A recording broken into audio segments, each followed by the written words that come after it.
Hello students, आज की class का आपका टॉपिक है मानव बस्ती ह्यूमन सेटलमेंट्स।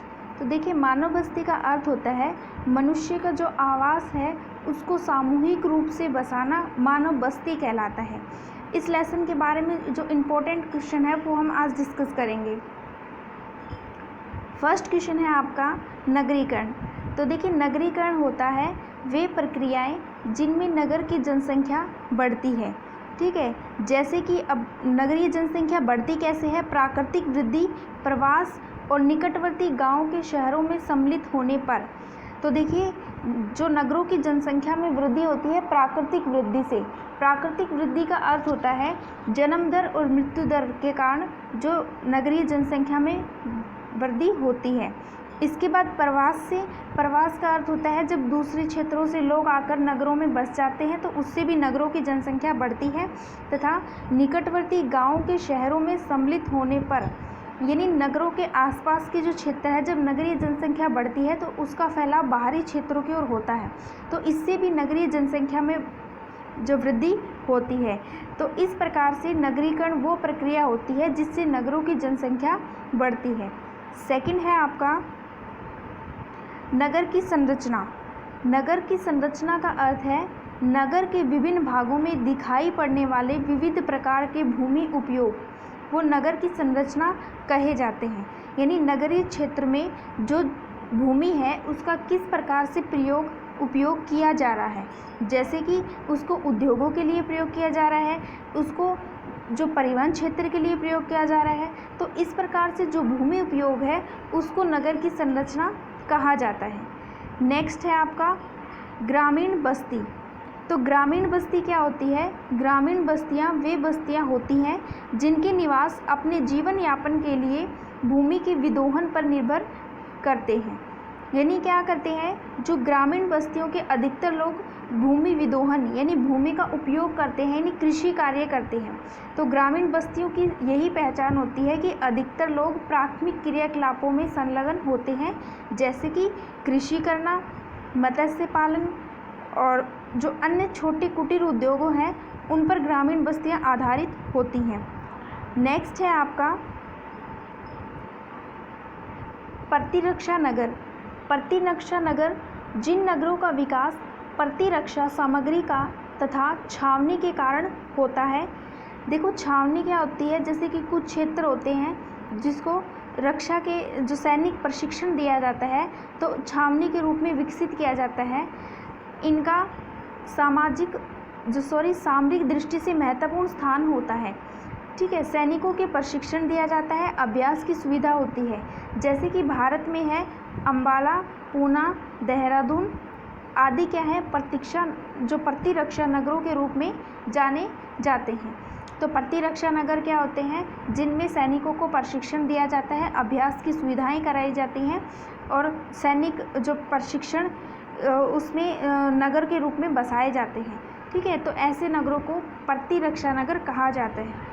नेक्स्ट है आपका औद्योगिक नगर। देखिए, औद्योगिक नगर इसके नाम से ही पता चल रहा है भी ऐसे नगर जिनमें औद्योगिक विकास है वो अधिक हुआ हो, भी जिन नगरों का अस्तित्व और विकास औद्योगिक विकास के साथ हुआ हो तथा जो उद्योगों के लिए जाने जाते हों, उन्हें क्या कहेंगे? हम औद्योगिक नगर कहेंगे। जैसे Birmingham, Petersburg, Manchester, Jamshedpur, Bhilai, Rourkela, Surat, ये जो क्षेत्र हैं ये उद्योगों के लिए विकसित हुए हैं। अत्यधिक मात्रा में या अत्यधिक संख्या में यहाँ पर उद्योग पाए जाते हैं। नेक्स्ट देखिए, आप बस्ती को कैसे परिभाषित करेंगे? बस्ती से अभिप्राय मानव अधिवास से है। मानव अधिवास यानी मानव के आवास से है जिसमें एक से अधिक मकान होते हैं। यह मनुष्य के उस संगठित निवास स्थान से संबंधित है जिसमें उसके रहने तथा प्रयोग करने वाले भवनों, आने जाने के लिए बनाए गए रास्तों, गलियों को शामिल किया जाता है।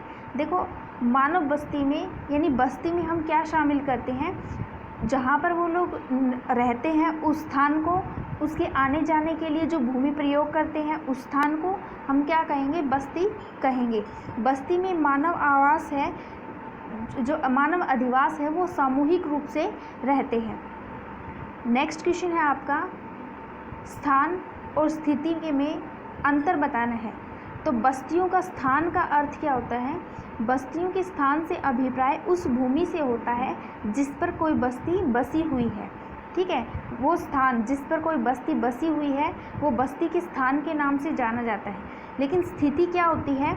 बस्तियों की स्थिति से तात्पर्य उसके आसपास के गांवों के संदर्भ में उसकी अवस्थिति से है।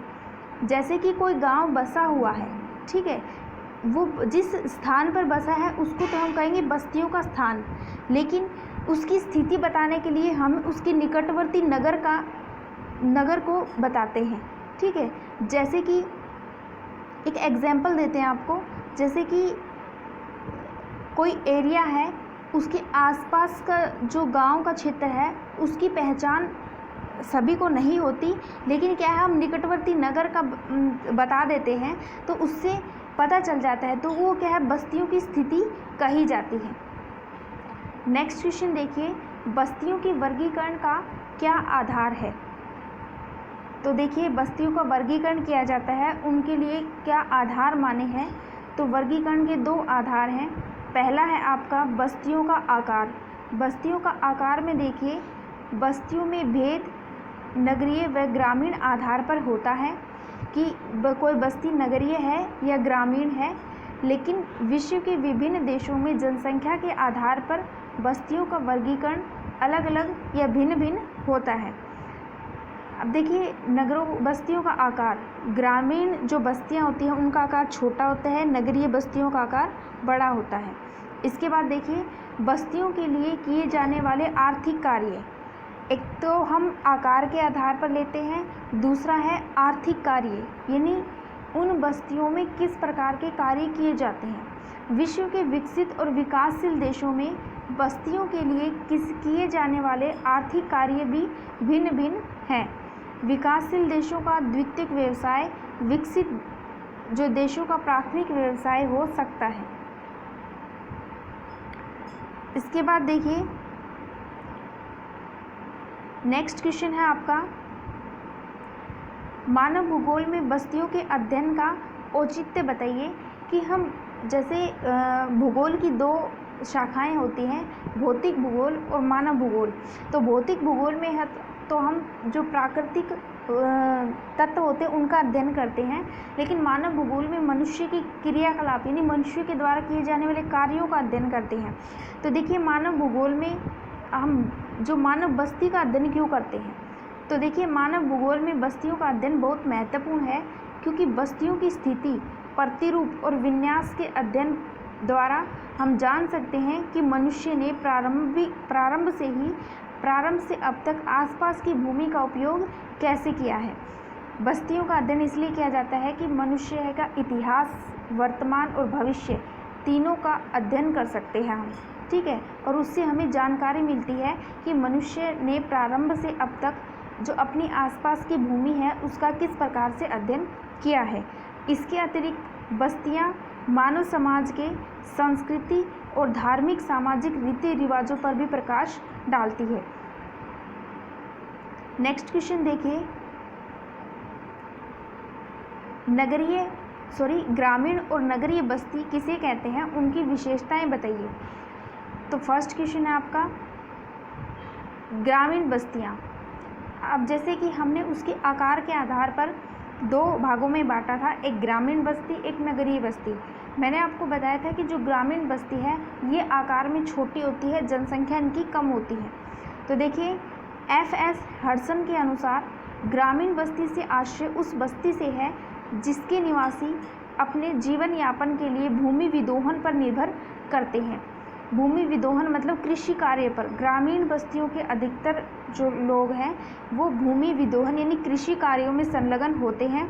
अधिकांश ग्रामीण बस्तियों के अधिकांश निवासी कृषि कार्यों में संलग्न रहते हैं। कृषि कार्यों के अतिरिक्त ग्रामीण बस्तियों में पशुपालन किया जाता है, मुर्गी पालन, मछली पकड़ना, लकड़ी काटना जैसे प्राथमिक कार्यों पर भी निर्भर जनसंख्या भी हो सकती है। अब आपको ये बता दें कि मुख्य रूप से ये सभी जो क्रियाकलाप हैं वो प्राथमिक क्रियाकलाप में आते हैं। तो हम ये कह सकते हैं कि जो ग्रामीण बस्तियां हैं वो प्राथमिक क्रियाकलापों में संलग्न रहती हैं। अब इनकी विशेषताएं देखिए। फर्स्ट पॉइंट है, ग्रामीण बस्तियों का आकार छोटा होता है, जनसंख्या इनकी 5000 से कम होती है। यहाँ के निवासियों का प्रमुख व्यवसाय कृषि है। कृषि प्रधान क्षेत्र होने के कारण नगरों को कृषि तथा पशु उत्पाद भेजते हैं। यहाँ आधुनिक सुविधाओं का अभाव होता है। तो ये ये क्या है, ग्रामीण जो बस्तियां हैं उनकी विशेषताएं हैं। इसके बाद देखिए नगरीय बस्तियां। नगरीय बस्तियों के बारे में वॉन रिक्टोफन के अनुसार नगर एक संगठित समूह है जिसमें सामान्यतः कृषि कार्यों के विपरीत प्रमुख व्यवसाय वाणिज्य और उद्योग से संबंधित है। वाणिज्य का अर्थ होता है व्यापार, और उद्योग से संबंधित है नगरीय बस्तियां। तो फर्स्ट इसकी विशेषताएं देखिए। नगरीय बस्तियों का आकार बड़ा होता है, इनकी जनसंख्या 5000 से अधिक होती है। यहाँ के निवासियों का प्रमुख व्यवसाय व्यापार और उद्योग धंधे हैं। मीन्स ये प्राथमिक क्रियाकलापों से संलग्न नहीं होते, द्वितीयक और तृतीयक क्रियाकलापों से संलग्न होते हैं। ये उद्योग प्रधान क्षेत्र होने के कारण गाँव को उत्पादित वस्तुएं भेजते हैं, गाँव को निर्मित वस्तुएं हैं वो भेजते हैं। यहाँ सभी प्रकार की आधुनिक सुविधाएं उपलब्ध होती हैं। इस प्रकार से ग्रामीण और नगरीय बस्तियों में अंतर स्पष्ट किया गया है। आई होप आपको ये क्वेश्चन समझ में आ रहे होंगे। नेक्स्ट देखिए, विकासशील देशों में नगरीय बस्तियों की समस्याएं बताइए। अब देखिए, जब नगरीय जनसंख्या है, नगरों में जनसंख्या तेज़ी से बढ़ती जा रही है, और ये है कि नगरीय जनसंख्या जितनी तेज़ी से बढ़ रही है वहाँ पर उपलब्ध जो संसाधन हैं वो सीमित हैं, उनकी बढ़ोतरी उतनी तेज़ी से नहीं हो पा रही है, इसीलिए कुछ समस्याएं आती हैं नगरीय क्षेत्रों में। तो देखिए, विकासशील जो देश होते हैं वहाँ पर नगरीय बस्तियों की समस्याएं अधिक होती हैं। फर्स्ट है आपका अवैध व मलिन बस्तियों की वृद्धि। देखिए, मलिन मतलब होता है जो गंदी जो बस्तियां होती हैं, झुग्गी झोपड़ियां हैं, उनको कहते हैं मलिन बस्तियां। विकासशील देशों के महानगरों में द्रुत गति से बढ़ती जनसंख्या के फलस्वरूप गंदी बस्तियों और झोपड़पट्टियों का उदय हो जाता है, जहां मानव का जीवन स्तर निम्नतम का होता है। मुंबई स्थित धारावी बस्ती, ये आपको याद रखना है, मुंबई स्थित धारावी बस्ती एशिया महाद्वीप की सबसे बड़ी मलिन बस्ती है। देखिए, मलिन बस्ती का अर्थ होता है सबसे जो निम्न स्तर की बस्ती होती है, जहाँ पर उन लोगों को ना तो उचित जल व्यवस्था होती है, ना ही बिजली पानी की व्यवस्था होती है, और वो सिर्फ एक तरह से एक टाइम का अपना भोजन का ही जो प्रबंध कर पाते हैं। तो देखिए, जो झुग्गी झोपड़ियाँ हैं ये अवैध मतलब कि बिना सरकार की अनुमति के बसाई जाती हैं।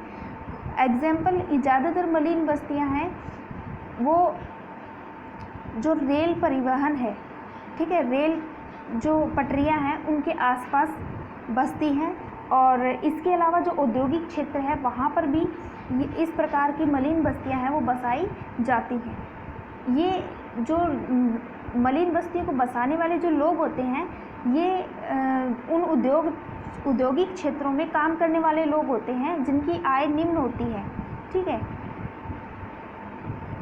नेक्स्ट पॉइंट है आपका सार्वजनिक सुविधाओं का अभाव, मतलब कि उनकी जो सार्वजनिक सुविधाएं, मूलभूत सुविधाएं हैं उनका अभाव पाया जाता है। विकासशील देशों की नगरीय बस्तियां आवास, परिवहन, स्वास्थ्य, पेयजल, रोजगार जैसी जो सार्वजनिक सुविधाएं होती हैं उनकी कमी से जूझ रही हैं। आर्थिक विषमताएं दिन प्रतिदिन बढ़ती जा रही है।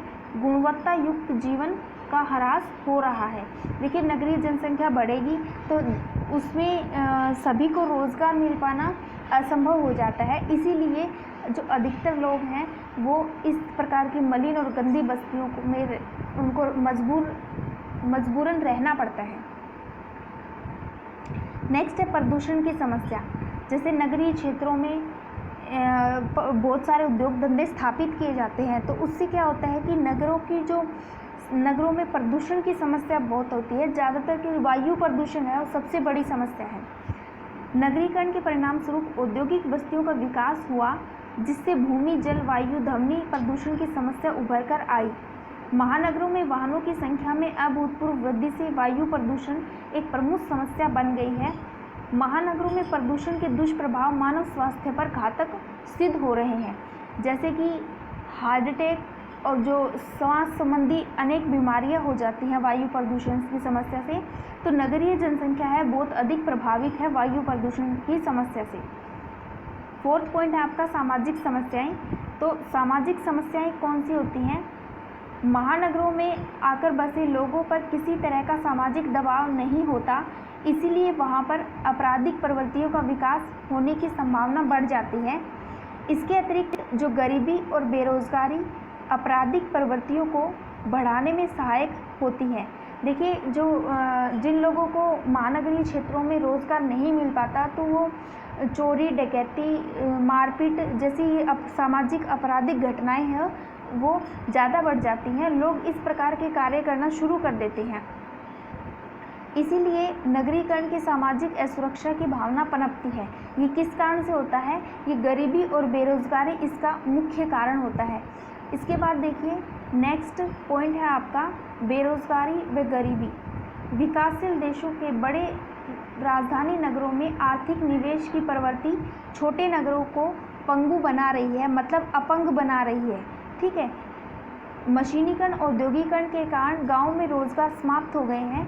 देखिए, ज़्यादातर जो उद्योगों में कार्य मशीनों के द्वारा किया जाने लगा है, जिससे क्या होता है कि गांव के जो लोग रोज़गार की तलाश में नगरों में जाते हैं वो बेरोज़गार हो गए हैं। इसीलिए जो दिन प्रतिदिन बेरोज़गारी बढ़ती जा रही है और गरीबी है वो भी बढ़ती जा रही है, जिससे गांव के अधिकतम लोग शहरों में रोज़गार की तलाश में भटक रहे हैं। उनको रोज़गार नहीं मिल पाता, वो एक नगर से दूसरे नगर में जो रोज़गार की तलाश में जाते रहते हैं।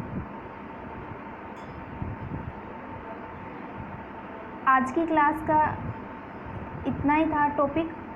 आई होप आपको ये क्वेश्चन समझ में आए होंगे। आज की क्लास में इतना ही। Thank you class.